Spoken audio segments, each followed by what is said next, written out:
अस्सलामुअलैकुम everyone, this is me Maria Khan. बात करते हैं सानिया 14 अगस्त the Allama Iqbal greater park की। बात कुछ भी नहीं और बात मुख्तसर भी नहीं। बड़े बड़े लोग तनकीद का निशाना बने तो मैं नाचीज किस काबिल हूँ। खैर मुख्तसर मैं यहाँ पर एक बात कहना चाहती हूँ। औरत का किरदार उसकी सोच, उसके बाकिरदार होने से पता चलता है। क्या हमारा मजहब, हमारा मुआशरा हमें इस सारे अमल की इजाजत देता है? बल्कि मुआशरे को भी छोड़ें, मुआशरा हम और आप मिलकर बनाते हैं। कपड़े उतारने की इजाजत तो कोई भी मजहब नहीं देता, और ना ही लिबरल होने का मकसद फहाशी है। मैं भी यहाँ पे बैठ के वीडियो बना रही हूँ, इसको शेयर भी करूंगी और अपने फॉलोअर्स के कमेंट्स का जवाब भी दूंगी। लाइव एफएम भी करती हूँ, अकेले सफर भी करती हूँ, मीडिया पे भी जाती हूँ, अपनी पसंद की ड्रेसिंग भी करती हूँ, अपनी सारी सोशल एक्टिविटीज करती हूँ। इसी तरह मुझसे जुड़ी कई मेरी फ्रेंड्स, कोई ब्लॉगर है, कोई ब्लॉगर है, कोई यूट्यूबर है, कोई मोटिवेशनल स्पीकर है। हर औरत ही अपने किरदार का, अपने प्रोफेशन का लोहा मनवा रही है, बड़ी खुशूसलूबी से मनवा रही है। हम भी अगर यहाँ पे शोल्डर गिरा कर बैठ जाएंगे तो हमारे फॉलोअर्स उसी हिसाब से बनेंगे, और अगर हम यहाँ पे प्रॉपर वेल ड्रेस होके बैठेंगे तो हमारे फॉलोअर्स उसी हिसाब से बनेंगे। अब आ जाते हैं उन हजरात पर जो पर्सनली मुझे तनकीद का निशाना बना रहे हैं और ये कहते हैं कि उस लड़की के साथ बुरा हुआ। तो बुरा तो हुआ, 110% बुरा हुआ। सिर्फ उस लड़की के साथ नहीं, हमारे मुल्क, हमारी कौम और उस शहर के साथ बुरा हुआ।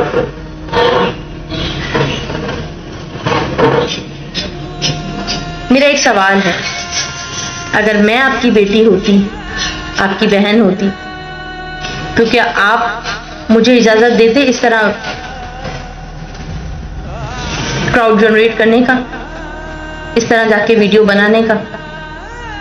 अगर आपका जवाब ना है तो आप सब मेरे लिए बाइस फख्र है, काबिल एहतराम है। और अगर आपका जवाब हाँ है तो मौजरत के साथ मुझे ऐसी बल्दियत, ऐसी शनाख्त नहीं चाहिए जो मेरे मुल्क और कौम का नाम बदनाम करे। क्योंकि हम उस मुल्क से ताल्लुक रखते हैं जहां अगर मेरा गला बड़ा हो रहा होता है ना, डीप हो रहा है, तो मेरी 6 साल की बेटी मुझे इशारा करती है, अम्मा आपका गला। मैं इसको इग्नोर कर देती हूँ। फिर वो आवाज लगाती है, अम्मा आपका गला बड़ा हो रहा है। मैं दिल में मुस्कुराती हूँ और फिर मैं उसको इग्नोर कर देती हूँ। इतनी देर में मेरे हस्बैंड रूम में एंटर होते हैं और वो 6 साल की बच्ची जंप लगा कर आती है और मेरा गला प्रॉपर बैलेंस कर देती है। अम्मा आपका गला बड़ा हो रहा है, बाबा रूम में आ गए हैं।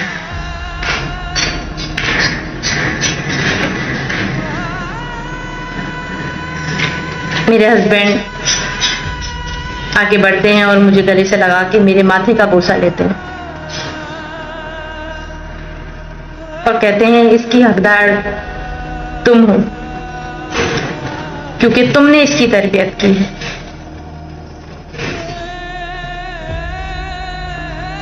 बच्चे डर गए हैं, तरह तरह के सवाल कर रहे हैं, अम्मा क्या वो शहर ऐसा है, वहां ऐसा होता है? मैंने कहा नहीं बेटा। फिर सवाल आया, क्या वो सिटी खराब है, सिर्फ वहां ऐसा होता है? मैंने कहा नहीं बेटा, हमारे मुल्क का कोई भी सिटी खराब नहीं है, ना ही हमारे मुल्क के लोग खराब हैं। कितना मुश्किल होता है ना कभी कभी बच्चों को और खुद को ये सब समझाना, लेकिन हमें एहसास दिलाना होगा खुद को भी और सारी दुनिया को कि हमारा मुल्क, हमारे मुल्क के लोग खराब नहीं हैं। और शायद कहीं कहीं अल्हम्दुलिल्लाह ऐसा है भी, क्योंकि अक्सर जब मेरे किसी फ्रेंड की या मेरे किसी फॉलोअर की पड़ोसी मुल्क से कॉल आती है और वो अपनी कंट्री विजिट करने की इनविटेशन मुझे देते हैं कि आप आइएगा हमारी कंट्री, हम आपको अपना मुल्क दिखाएंगे, अपना शहर घुमाएंगे, तो कहते कहते बेसाख्ता उनके मुंह से निकल जाता है कि आपको हमारा मुल्क शायद पसंद नहीं आएगा, क्योंकि यहाँ आज़ादी है, अय्याशी है, फहाशी है। पाकिस्तान में इस तरह का माहौल नहीं है। पाकिस्तान में औरत की रिस्पेक्ट है। वहाँ के लोग मोहब्बत करने वाले हैं, ख्याल करने वाले हैं।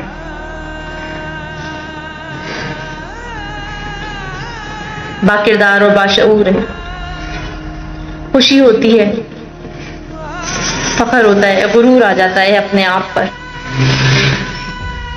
जब पाकिस्तान का बॉर्डर क्रॉस करने पे लोग हमें देखकर बोलते हैं पाकिस्तानी मियां मियां।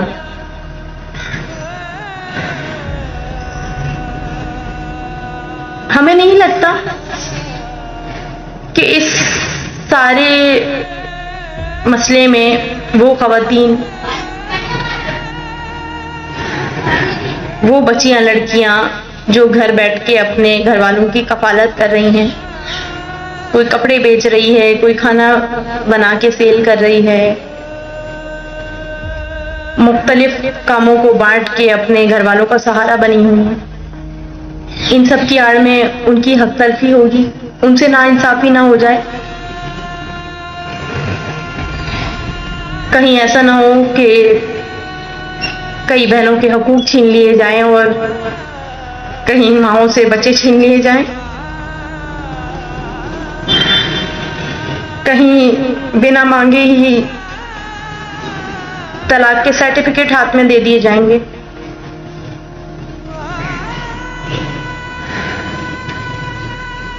हमें समझाने से ज्यादा समझने की जरूरत है।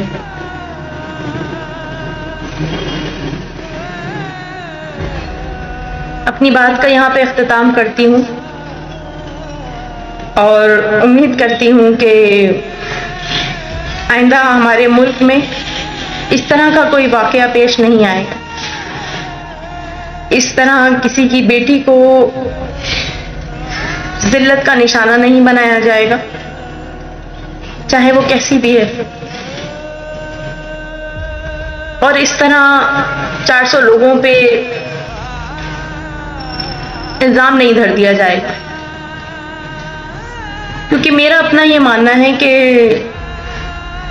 400 के 400 लोग खराब थे तो आपको बचाने के फरिश्ते आसमान से आए थे। अपने फेम के खातिर, अपनी पब्लिसिटी की खातिर, अपनी रेटिंग बढ़ाने के खातिर पूरे मुल्क को बदनाम कर दिया। मुल्क की हर उस बेटी को रुस्वा कर दिया, नीलाम कर दिया, जो बड़ी बड़ी मुश्किलात सह के दुनिया का सामना करती है। मेरी दुआ है अल्लाह ताला से कि हमें इज्जत व आबरू वाली मौत अता फरमाए, हमारी इज्जतों की हिफाजत फरमाए। पाकिस्तान जिंदाबाद।